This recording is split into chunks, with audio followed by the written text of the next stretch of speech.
Well, I don't know how much the Canadians are paying their new Prime Minister, Mark Carney, but whatever it isn't enough. Not to put up with this blowhard today. Get your response to this too. But Mr. President, you had said that Canada should become the 51st state. Were you chosen? No, no. Well, I still believe that, but you know, it takes two to tango, right? But no, I do. I mean, I believe it would be a massive tax cut for the Canadian citizens. You get free military, you get tremendous medical cares and other things. Yep, the Prime Minister visited Washington, D.C.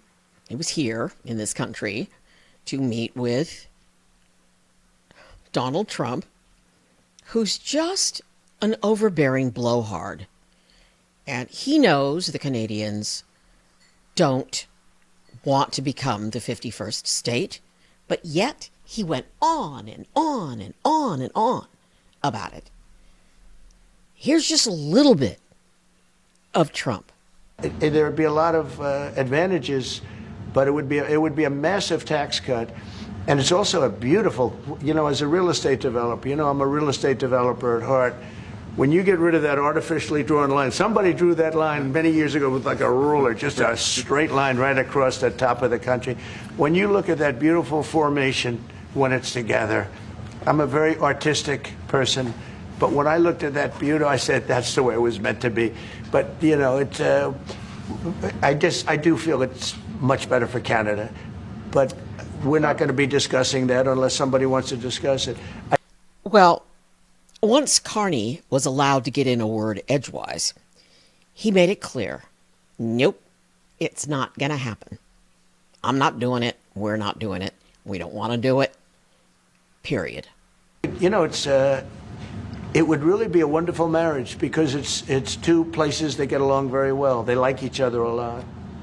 Well, if I may, as you know from real estate, there are some places that are never for sale. That's true. We're sitting in one right now, you know, Buckingham Palace that you visited as well. That's true. And having met with the owners of Canada over the course of the campaign last several months, it's not for sale, won't be for sale ever. But the opportunity is in the partnership and what we can build together. And we have done that in the past. And part of that, as the President just said, is with respect to our own security.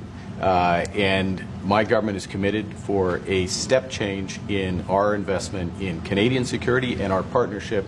And I'll say this as well, that the President has revitalized international security, revitalized NATO, and us playing our full weight in NATO, and that will be part of it. And they have.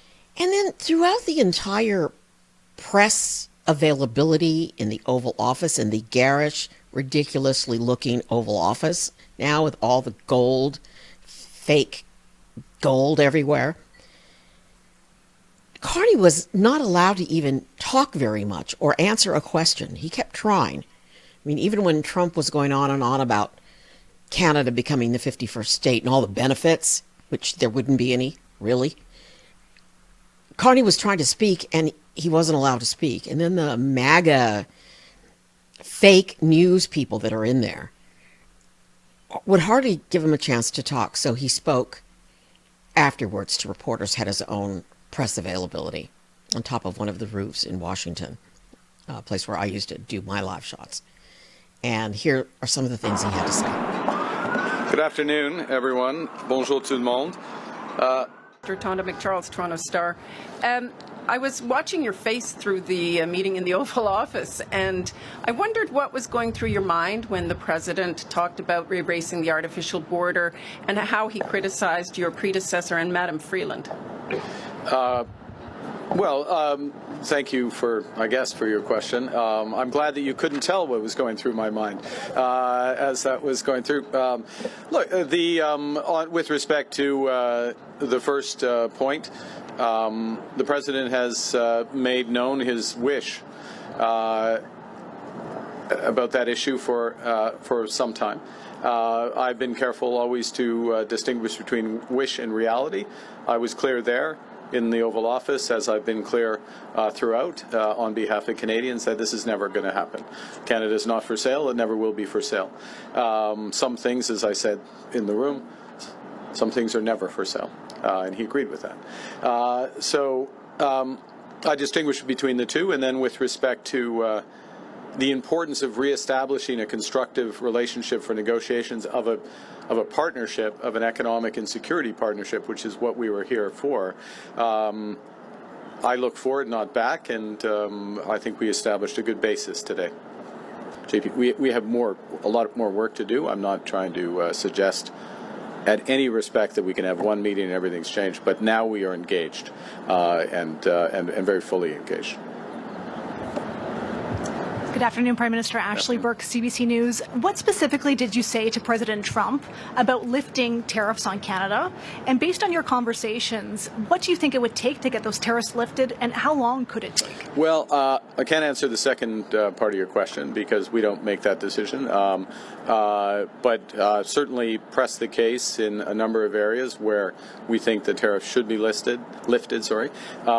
And specifically, I'll give an example with respect to the scourge of fentanyl and the considerable efforts that have been made at our border and behind the border in terms of raids as well. Huge investments in border personnel, in drone surveillance, Black Hawk surveillance, and then those are being reinforced, as you would have seen during the campaign, commitments to another 2,000, in effect, 1,000 border guards through CBSA, another 1,000 RCMP, further efforts there. And what we're seeing is huge results for this. Canada's contribution to this problem, cross-border problem, was always very small, but it's down by over 90% with the efforts. And it is an absolute focus of the government. So that is an example of where we would see the case being very strong for the tariffs to be removed. We've made that case. We'll see where that goes. In other areas, the tariffs are, in our view, not in the interests of American competitiveness and jobs. We have more work to do on making those cases on that. Thank you. And if you didn't think that Donald Trump was overbearing enough, I'm just going to let, as this video ends, just let some of what he was saying run over my logo and such. So here it goes. Enjoy. Very friendly conversation, but we want to make our own cars. We don't really want cars from Canada. And we put tariffs on cars from Canada, and at a certain point, it won't make economic sense for Canada to build those cars. And we don't want steel from Canada because we're making our own steel, and we're having massive steel plants being built right now as we speak. We really don't want Canadian steel, and we don't want Canadian aluminum and various other things because we want to be able to do it ourselves. And we, because of, past thinking of people, we have a tremendous deficit with Canada. In other words, they have a surplus with us. And there's no reason for us to be subsidizing Canada. Canada's a place that will have to be able to take care of itself economically. I assume they can. I will tell you that Trudeau, when I spoke to him, I used to call him Governor Trudeau. I think that probably didn't help his election. But when I spoke to him, I said, so why are we taking your cars? Why are we taking we want to make them ourselves. I mean, I said, and if the price of your cars went up, or if we put a tariff